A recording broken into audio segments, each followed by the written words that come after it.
Shalom, Yasharallah. This is your brother Dawah from GMS St. Petersburg, Florida, coming back at you with this here truth again.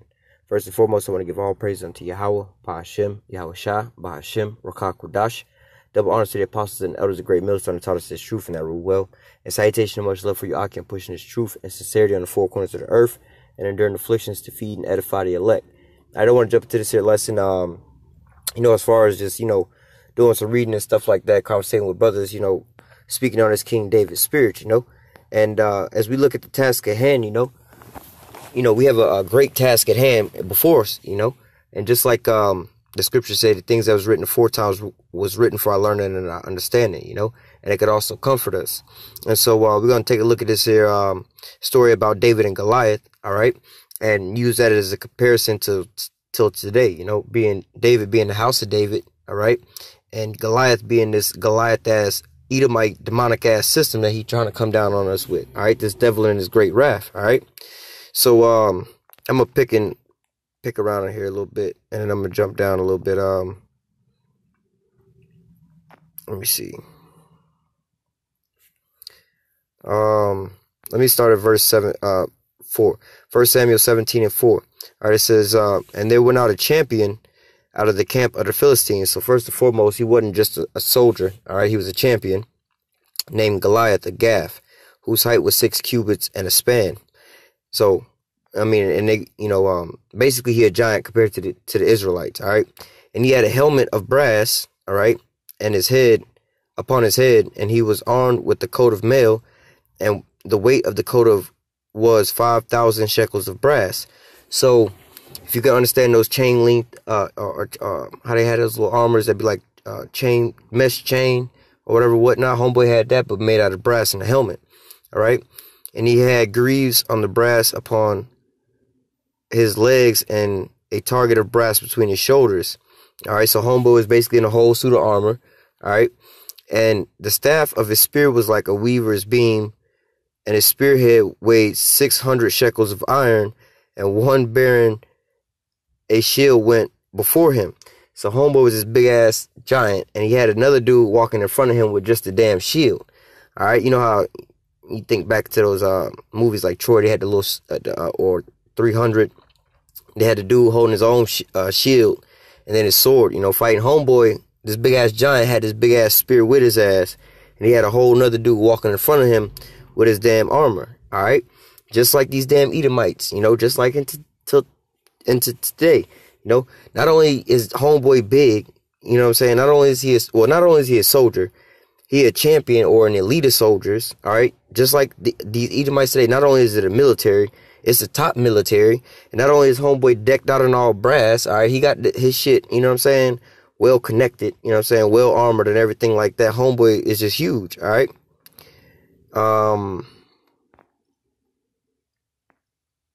let me read verse 9. So homeboy, Goliath is calling out the Israelites. It says, if he be able to fight with me and to kill me, then will we be your servants. But if I prevail against him and kill him, then shall ye be our servants to serve us. So basically, he's saying, look, come out to fight. If I kill y'all, y'all serve us. If y'all kill me, then we'll serve you, just like these Edomites today. Basically, take the chip or die, fight or die. You're going to either serve us or you're going to just die. But what? The men of the Lord, we're going to be standing up like you'll read down. We're going to read further down King David. Like, nah, bro, we're not going to let you defy the name of the living power, man. We're going to serve him and him only. He is the only true God. You're not going to make us bow down to you we're not going to idolize you and worship you as our God. What kind of shit is that? All right. Verse 11. All right. Hold on. Verse 10, and the Philistines said, I defy the armies of Israel this day. Give me a man that we might fight together, And same with the so-called, this, basically Goliath, like I said, is these Edomites, right? And this system that they got today. Nowadays, what? These Edomites, not saying they come out openly and do this, but what? They taunting like, what? Y'all got another so-called black leader? According to prophecies, no man was going to save us, so what? They laugh and taunt, which I got y'all Malcolm X's and so on and so forth. Man, we got all them guys and Farrakhan's, all them corrupted. They ain't gonna lead y'all nowhere. But what is they see us standing up, the men of the Lord standing up, they see us standing and they in great fear. Great fear fell upon them. Verse 11. And when Saul and all Israel heard those words of the Philistines, they were dismayed and greatly afraid. And what? Saul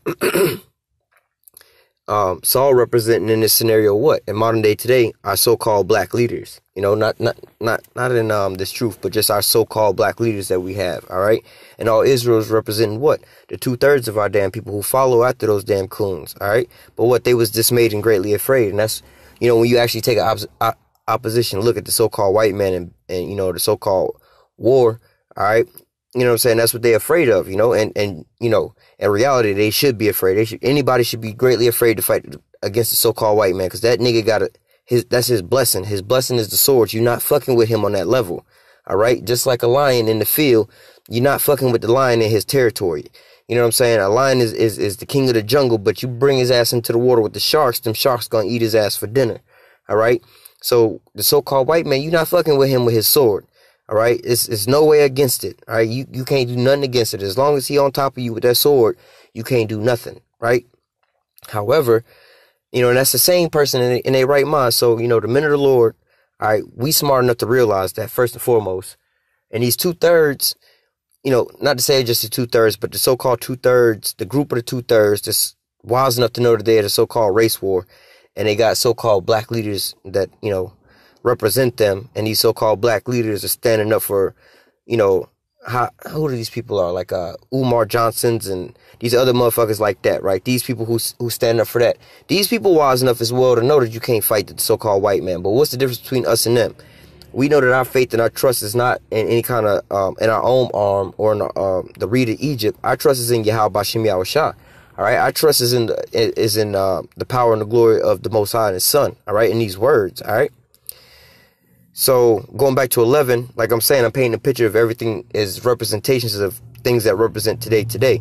Goliath representing the so-called white man and his system that he about to come down on on us with, on all of Israel. All right, Saul representing the so-called black leaders that our people have so-called established for ourselves. All right, the Pharaohs and so on and so forth. And all Israel represent what? The 2/3, you know, whether they be so-called conscious or unconscious against the so-called white man and his atrocities. They all afraid because they, you know, they don't really know how to come up against this beast. Verse 12. Now David was, hold on, let me jump down.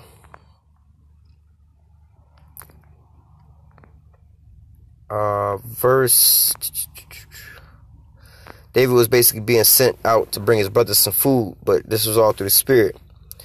Let me jump down. Verse 22. And David left his carriage and David left his carriage in the hand of his keeper and the carriage and ran into the army and came and saluted his brethren. All right. It says, and he talked with them, and behold, there came up the champion, the Philistine of Gath, Goliath by name, out of the armies of the Philistines, and spake according to the same words, and David heard them. So basically, Goliath came up, or David came up to his brethren, like he was giving them some food in the battlefield. You know what I'm saying? But Goliath came up, and he was still selling out Israel. Man, fuck them niggas. We gonna do this and we gonna do that. The same thing the so-called white man doing today, man. So-called white man ain't like us. You know, when we calling somebody out, we be like, man, fuck y'all niggas, so on and so forth, right? So-called white man do it like this. King Alfred Plan, Rex 84, Project Megiddo. We're going to put laws and doctrines on this. You know what I'm saying? We're going to do it by the stroke of the pen. You know, so he doing the same thing today, writing up his doctrine against what he going to so-called do to us. Or we're going to exterminate these niggas. All right? But what? David heard them, and David being what? A man of the Most High's heart. All right? Again, David in these days is representing what? The house of David. All right? Same men with the same spirit. And they just like, nah, hold on, bro. We love the good and we hate the evil, man. What you talking about is pure evil. So, of course, we're going to say something about it. All right, verse 24. And all the men of Israel, when they saw the man, fled from him and were so afraid. So, again, going back to the 2/3 of our people, you know, the rest of our people who seeing this, you know, the so-called white man, they're afraid. They're afraid to say something. You know, our elders and things like that of our nation. Yeah, but that's just how it is. You know, well, you got to get along to get along, or you got to play your part or whatever, whatnot. They so afraid to come up against the so-called white man and step out and say something against him. And they should be afraid again, because the so-called white man got that goddamn sword. And it ain't nothing you can do against him. The reason we can do it is because we got the spirit and power of YAHAWASHI protecting us. And if you ain't got that, you ain't got nothing. All right, just to keep it straight up honest with you, man. Not trying to say, oh man, if you're strong enough, the so-called white man is a bitch, you could take him down. Nah, I'm basically like one of them little bitch ass niggas hiding behind a damn jail cell. Well, you got some criminal behind a jail cell wall, and I'm over here selling him out behind his cage because I know he can't get to me. You see what I'm saying? I understand that the only protection I got is through YAHAWASHI. All right, that's the only thing I got in faith. But in reality, you know what I'm saying? Yo, these people should be so afraid, but what? When we got YAHAWASHI on our side, we only fear him. All right, the only thing that we fear what? That he ain't gonna, you know what I'm saying? We don't find favor in his sight. You know what I'm saying? And we be delivered into their hands. But other than that, we know he has the power to deliver them into our hands. All right. It says, and the men of Israel say, have you seen this man that has come up? Surely. All right. So let me select it. And the men of Israel said, have you seen this man that has come up? Fast forward to today. Y'all seen the so-called white man always shooting us down? Y'all see what this is going on? Y'all see how they be tripping? They just shoot us down and gun us down. Black Lives Matter. Surely to defy Israel, he has come up. You know, Black Lives Matter. People don't care about, the so-called black man. They just kill us in the street. And it shall be done to the man who killeth him.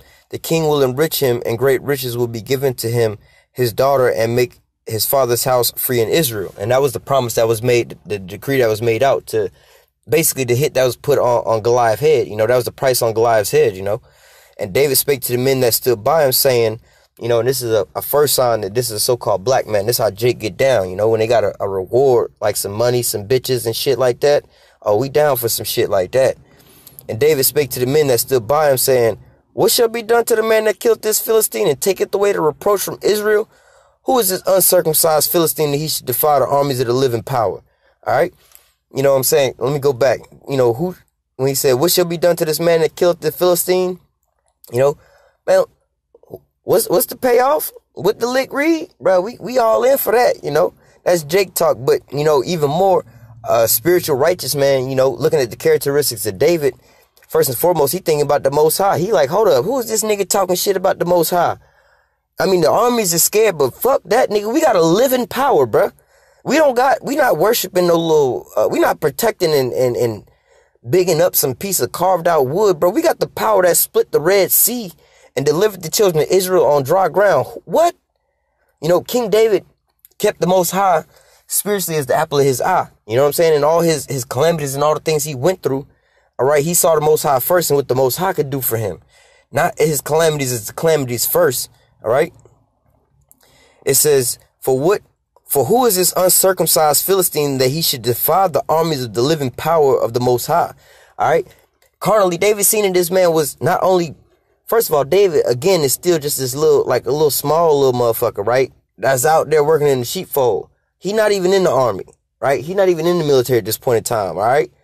You know what I'm saying? He not even living with Saul at this point in time, all right? He just some little working out in the sheepfold for his father at the crib. His brothers, I think one or two of his brothers was in the military. I think two of them was in the military and things like that. So, and he's still a little small dude.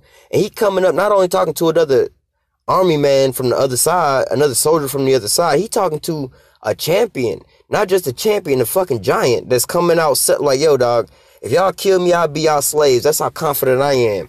But none of that mattered because he didn't see none of that. What he saw was, bruh, how dare you blaspheme YAHAWASHI? Do you know what he would do to you? Lord, Lord willing, I'll be the one that the Lord used to glorify his name in the sight of these fucking heathen. You don't dare move your mouth against YAHAWASHI. That was the spirit that David was in. He didn't see that this was no goddamn giant, you know what I'm saying? It's like spiritually, he saw it carnally, but spiritually, all that was out the window. That didn't matter. All right. Continuing on, verse 27, and the people answered after him in this manner, saying, so shall it be done to the man that killeth him. Let me continue on reading. And Eliab, his eldest brother, heard when he spake unto the men, and Eliab, his anger was kindled against David, and said, why comest thou hither? And with whom hast thou left the few sheep in the wilderness? So let me just go ahead there. First of all, King David representing, the elect, the house of David, you know what I'm saying? And, the elder brother representing what? The 2/3, the rest of our people, you know what I'm saying? Whenever, especially the conscience of our people, not just the twerking ass, Lil John ass niggas of our people, but the so-called conscious ones trying to fight, the polites and all these other motherfuckers, when they see us, they don't take us serious. Oh, y'all cleaving to the damn Bible and this and that, you know. Y'all over here working with the white man. Y'all don't know what y'all talking about. Y'all just walking around in dresses. What the hell is y'all doing? But what? It says, what do we get to it? Like, bruh, ain't there a cause? Ain't there a fight, bruh? Isn't there an issue? Y'all don't seem to be doing too much damage to this damn thing. Y'all over there scared. You know what I'm saying? Y'all the army, y'all over there scared. He over here selling y'all out. You and the king scared, bro. I'm not scared over here, bro. King David know that the Lord is walking with him. All right, he not looking at his armaments, his military, his army, and his arms and stuff like that, the carnal sense. He looking in the spiritual sense. But continuing on, it says, why comest thou hither? And with whom hast thou left the few sheep in the wilderness? So, but if you was to read up further up, you know, King David had went on this mission, but he also said when he went on this mission, he left the sheep, all right, with somebody else, you know. He didn't just leave the sheep, you know, he made sure the sheep was attended to because he had a job first and foremost, all right. So all the way around, King David had the Lord, like, look, man, this is my job that the Lord instructed me with, you know, keep my father's sheep. That's what I got to do. Keeping that first and foremost. And now that there's a battle at hand, I'm going down there, you know what I'm saying? And hey, you see what I'm saying? I made sure that they wasn't unattended. I didn't just leave them out to die. You know what I'm saying? I mean, that wouldn't make me a good soldier, you know? I let this hand go and try to grab somebody with the other hand. No, I can't let go with the other hand. I got to, you know, hold firm to that what I was already presented with. It says, I know thy pride and the naughtiness of thy heart. Thou hast come down that thou might seest the battle. All right. And what? These 2/3 be accusing us of some bullshit. Oh, I know the pride of thy heart. You just wanted to come. Look, bro, you done left the sheep all unattended to. Nigga, get back to work, nigga. Why you left the sheep unattended to just so you can come get entertained and see the battle? Nevertheless, not looking at reality. In reality, David could have been like, nigga, y'all the one over here scared. Y'all the ones over here cowering and hiding. And I didn't leave the sheep unattended. I left them with somebody who was going to take good care of them. And I didn't come down here to see that y'all get y'all ass beat. I came down here to fight this nigga. I came down here to put him in his place, man, because I ain't scared, bruh. Y'all over here scared. I'm walking with the Lord. Y'all over here walking with y'all army and y'all armor and all this and that. Bro, I'm walking with YAHAWASHI, man. I don't see none of that. All right. Verse 29. And David said, what have I now done? Is there not a cause? Like, bruh, like, you know what I'm saying? I came down here prepared to, you know what I'm saying? Is there not somebody out here with a challenge, bruh? Ain't somebody out here calling out a fight? Tell me which one of y'all finna fight? Who want to fight? Who big and bad and want to fight? And ain't nobody producing a cause. I'm right here, bruh. What's up? Verse 30. And he turned from him towards another and spake the same manner. And the people answered him again after the former manner. And when the words were heard which David spake, they rehearsed before Saul, and he was sent before. So David's still like, yo, bruh. Hey, what's the prize for the nigga who knocked this, you know, this Philistine out? What's the bag? What's, you know, what, like they said today, what's the money bag go for? What's the bag for somebody? What's the bag on homeboy head? All right, I got him. Put the word out to Saul, I got him. It says, and when the words were heard, which David spake and were heard before Saul, he sent for him. So Saul heard, and David said to Saul, let no man's heart fail because of him. Thy servant will go and fight this Philistine. So David said, look, to the king, this little boy who ain't in the army or none of that, in the face of the king, like, look, bruh, tell the military to stop pissing in their pants, man. And you stop being scared too, bruh. Don't worry about this. I got this, bruh.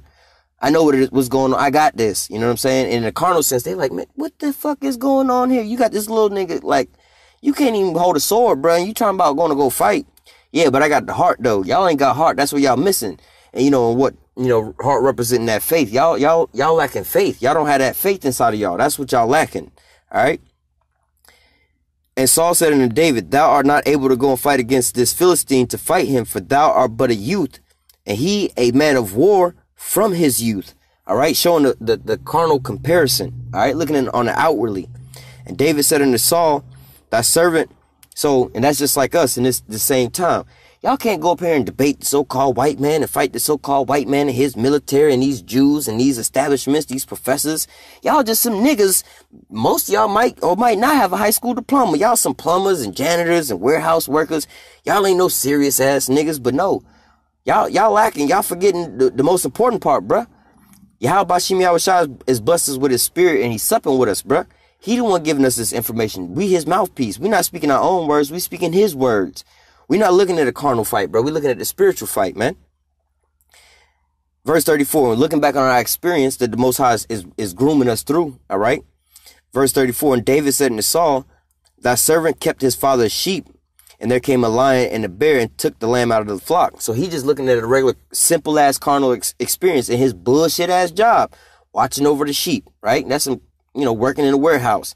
I was working in a warehouse and some shit got real, and this is how I got through it. I depended on the Lord, Says, now, and look at the example he's using. Both of these animals he's about to tell you about can both kill a man, a regular-sized man, a regular-sized soldier, let alone a little boy. And David said unto Saul, thy servant kept thy father's sheep. All right, he had a responsibility. He was responsible for these sheep. And there came a lion and a bear and took the lamb of the flock. So a lion and a bear came and took one of these sheep. David, who was responsible for these sheep, couldn't just go back and report, hey, man, the lion and the bear took your shit. I ain't got no evidence, but he gone. I ran. I was scared. Nah, David didn't act like that. It says, and I went after him, and I smote him and delivered it out of his mouth. And when he arose against me, I caught him by his beard, and I smote him and slew him. All right? And so, let me continue on. And thy servant slew both the lion and the bear. So King David was like, look, bro, I had a responsibility to keep after these sheep. And a hungry-ass lion, which could eat a man, and a hungry-ass bear, which both could eat and kill a man, came up, and took this sheep. And I was like, shit, I got a job to do. I rolled up my sleeves, and I went forth in the power in the name of YAHAWASHI, knowing, not looking on the carnal sense, knowing that I was smaller and was in danger of these hungry-ass animals. I could have been their next snack. But no, looking at the responsibility and looking at how the Lord had already delivered me beforehand, all right, he going to deliver me this time again. All right. It says, thy servant slew both the lion and the bear, and this uncircumcised Philistine shall be as one of them, seeing he has defied the armies of the living power. Not because he defied David, not because he sold David out. Nah, because David wasn't fighting for himself. David was fighting for the name of YAHAWASHI. All right. He was fighting for that his namesake, because they was being, those names was being blasphemed. All right, now we gonna be all gods. Y'all gonna worship us. But the Most High say, you should not have no other gods before me. Thou should not bow down before me. But these Philistines said, now y'all gonna bow down before us. David was like, who the hell are y'all to defy the living powers of the Most High? He said, we're gonna do one thing and one thing only. And y'all ain't nobody to correct him. All right, who do you think that you are? Let me shut your mouth before you move again to blaspheme yourself and to condemn yourself any further. All right. And David said, and going back, looking at his experiences that the Most High had took him through, he looking back on that, man, the Most High delivered me. I always tell people today, man, I ain't never really wanted for nothing a day in my life, man. And not saying that proudly or boastfully, I'd have been homeless, hungry, and all kind of fucked up shit in my life. But if I'm able to tell you that to this day, that's the living proof that the Most High has delivered me from all those fucked up situations. So in all reality, I ain't never wanted him a day in my life. I might have been homeless for X amount of period of time, but what? He was delivering me from one state to another state. I might have been hungry from one point to another point, been fucked up in all kind of scenarios. But as long as I'm here to tell you this right here, this day, hey, man, I ain't never wanted for nothing a day in my life. And y'all, if you able to receive this and can say the same thing, you in the same boat. David understood that, hey, man, I was hungry, I was homeless, I was fucked up. But what? The Lord did this, and that, and delivered me. So what? He gonna do the same today, man. This ain't nothing but another one of those obstacles, bruh. Go ahead and buckle down. It's like a man, whoever got a flat tire or a blowout. Well, after the first blowout, it was kind of horrible, whatever, whatnot. But after about the first one, the second one, you have a third one. Well, shit, we had a blowout. Got to pull over, get the jack out. You know how this shit go. We'll be back on the road in 30, 45 minutes. Ain't no big deal. All right. Verse 37. David said, moreover, Yahweh that delivered me out of the paw of the lion and out of the paw of the bear, he will deliver me out of the hand of this Philistine. And Saul said unto David, go, and Yahweh be with thee. So, again, David, keeping the Most High as the apple of his eye. He didn't say, look, I'm gonna go kill these niggas. I'm gonna go get this pride and this glory, this and that. Nah, he gave all praise and glory to YAHAWASHI. He said, look, let me give you a previous example of how YAHAWASHI delivered me. And I'm gonna show you how YAHAWASHI is gonna deliver me again to bring honor and glory back unto his name and take away the reproach from this goddamn uncircumcised Philistine, bring a reproach into his name, saying we're gonna serve him instead of YAHAWASHI. And in the same way, Esau doing the same thing. Now y'all gonna serve the so-called white man with this RFID chip. You're gonna be niggas, spics, and Hispanics and whatever, whatnot, instead of the children of Israel. That's what y'all gonna do. Y'all gonna keep being heathens and being homosexuals. That's what y'all gonna keep doing. But what? The minute the Lord is standing up saying, nah, we ain't gonna do that. We're gonna serve YAHAWASHI. All right. So, let me grab one precept real quick. Hopefully I don't get cut off. I don't want 2 Samuel. I want Joshua 12. I think it's verse 24. No, it's not 12. So let me look for this. 24 and 12, maybe. Yep.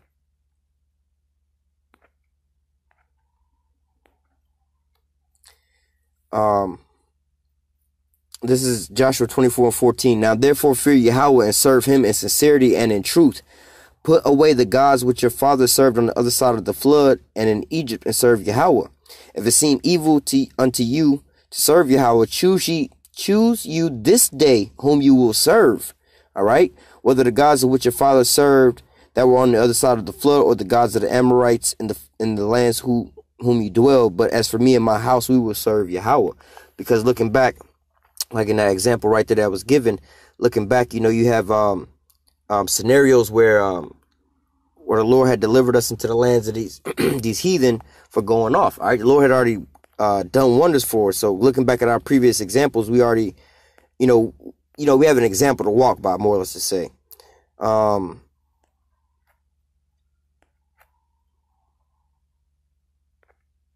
me go. Where are we at? Verse 38. And Saul armed David with his armor and put on a helmet of brass upon his head. Also he armed him with the coat of mail.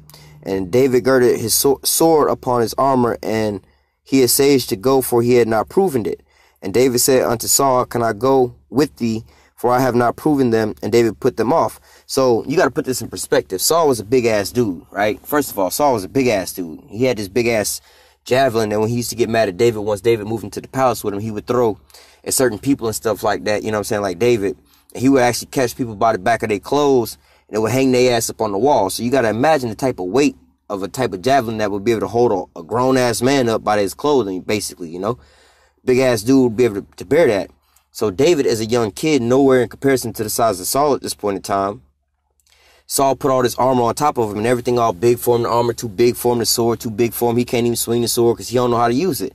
It's like giving somebody for the first time, a tank or a F-35 fighter jet. Like, yo, bro, you gonna need an F-35. Like, bro, I don't know how to fly this shit, bro. I'm gonna be done killed myself before I could even. I'd be done shot off a damn missile trying to turn a damn plane on, be done killed myself before I even got into the sky, bro. Like, I don't need this shit, bro. David said, I'm gonna work with what I have from my youth. YAHAWASHI. I ain't never had nothing but YAHAWASHI, so that's all I got. I'm going into the fight with that. All right, a faithful fight, a spiritual fight. All right. One more precept.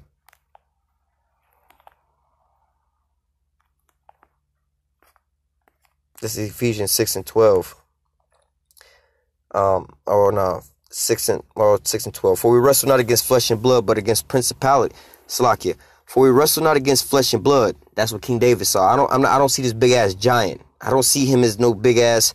That's flesh and blood that I see. Yes, he can crush me like that because of his size and everything. But we're not wrestling against that. All right. But against principalities and powers, against rulers of darkness in the world, and against spiritual wickedness in high places. Our fight is first and foremost a spiritual fight. So it says, wherefore we take unto the whole armor of the Most High, that you may be able to withstand evil in the day, having done all to stand. So David took off a physical armor that was too big for him, and swords that he couldn't. It's like the fighter jet analogy. You don't know how to fly a fighter jet. What's the point of using a fighter jet? Even though, yeah, fighter jet, bro, you can take a fighter jet and go nuke them niggas, bro. Yeah, that will help you out greatly. But if you can't fly the damn jet, that's your worst enemy. You'd be better off actually going hand-to-hand combat. That's what you know. All right. So the scripture is saying take on the spiritual armor, not the physical armor. All right. And basically it's the word of the Lord, going back to these scriptures, having faith in the Lord. Let me get back to the scriptures so we don't get cut off here.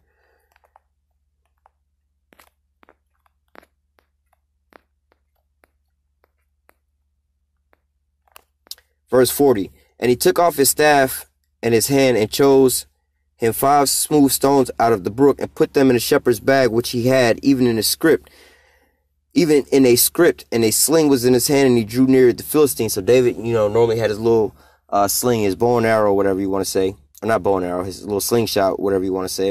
And also it says his script. And the Philistine came on and drew near unto David, and the man better shield before him. So this big ass giant and another dude before him with a shield came before him, just like in today's times, man. We got these Edomites about to roll on us with they 5G system, they AI and all this extra shit, all right? And when the Philistine looked and saw David, he disdained him, for he was but a youth, ruddy and fair countenance, all right? And that's not talking about white, you know? But nevertheless, this giant is like, man, look at this little nigga. Just like the so-called white man today. And the government today, man, they got nukes, they got drones, they got AI, they got the 5G system, they got all kind of different weapons against us, and they real threat is what? The men of the Lord. We ain't got no guns. We spend the majority of our time reading the scriptures. You know what I'm saying? Like some shit pop off, like we really in the bad scenario. We might not know our real surroundings around us. You know what I'm saying? We live in paycheck to paycheck. We ain't really got no food source and stuff like that, bro. We'll be starved out in a couple days. Our only true weapon is in YAHAWASHI. All right. And the Philistines said unto David, you know, that's the so-called white man laughing at us. And David said, and the Philistine said unto David, am I a dog that thou comest to me with staves? And the Philistine cursed David by his gods, like, you stupid nigga, how dare you, stupid nigga. That's like the so-called white man today. You stupid niggas, how dare you come up against us? Nigga, we got nukes, nigga. We got drones. We got microscopic drones. We can just put your face up on the news and say that you terrorists and now you can't go nowhere and everybody gonna try to fight you or something. And the Philistine said unto David, come to me and I will give my flesh, I will give thy flesh unto the fowls of the air and to the beasts of the field. And David said to the Philistine, all right, so Salakia, basically like the so-called white man today, like really he can come down and totally annihilate us, all right? Really, he just tell our parents or our family that we terrorists and then our whole family against us in the news and everybody against us. That'd be pretty fucked up, right?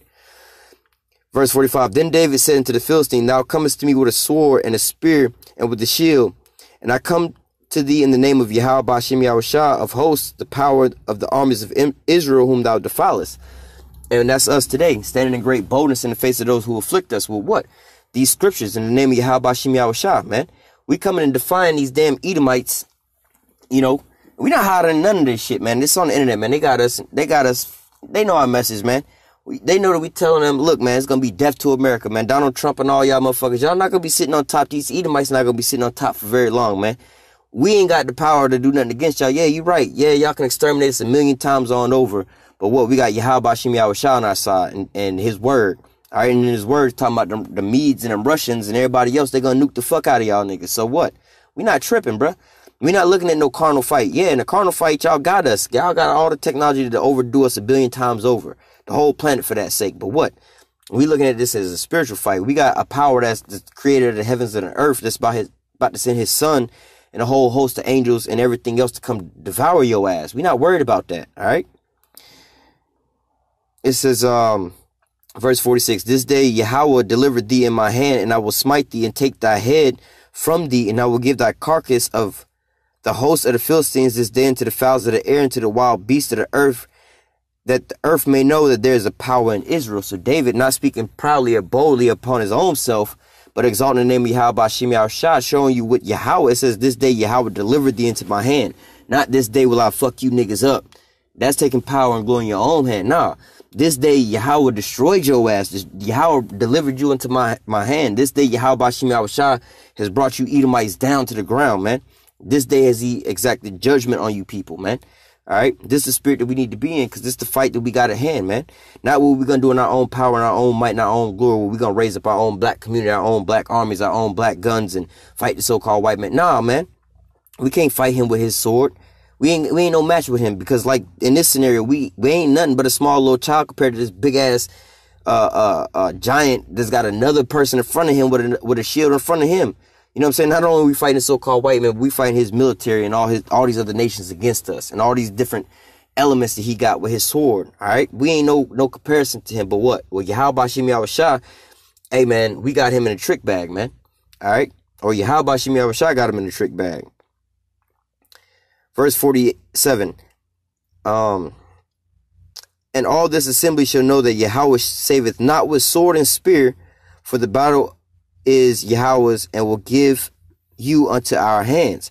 So again, our fight today, our weapons of warfare is not carnal, bruh. We're not fighting against flesh and blood, and that's not how we're gonna come and fight you. Not with flesh and blood or in the carnal sense. We're fighting you with a spiritual sense, with these prophecies to let you know that the Lord reigneth in first of all in all the realm of man and in heavens above. All right.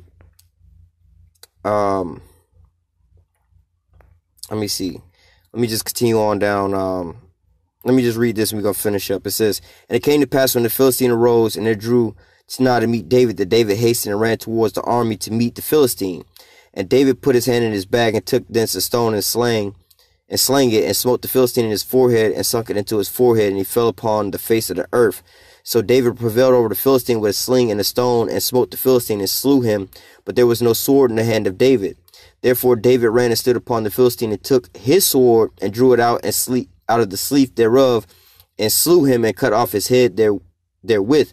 And the Philistines saw the champion was dead, and fled. And the men of Israel and of Judah arose and shouted and pursued the Philistines until they came into the valley of the gates of Ekron. And the wounded of the Philistines fell down by the way of Sharam, even into Gath and unto Ekron. And the children of Israel returned from chasing after the Philistines, and spoiled their tents. And David took the head of the Philistines and brought it to Jerusalem, and put on his armor in his tent. All right, let me jump down to verse 57. And David returned from the slaughter of the Philistines, and Abner took him and brought him before Saul with the head of the Philistine in his hand. All right, and so that's where I wanted to get it. He went to go get his reward with the damn Philistine's head in his hand. But just like how he told him, like, look, bro, in this day, the Lord going to deliver you into my hand just like everybody else.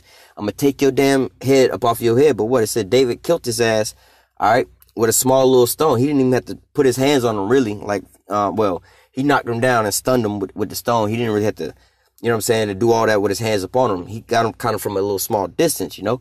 With a small little stone, he brought down this big-ass giant. Just like in the vision of Daniel in the statue, that big-ass statue, there was a small stone cut without hands that came and shattered that whole statue, you know, being all symbolic, you know.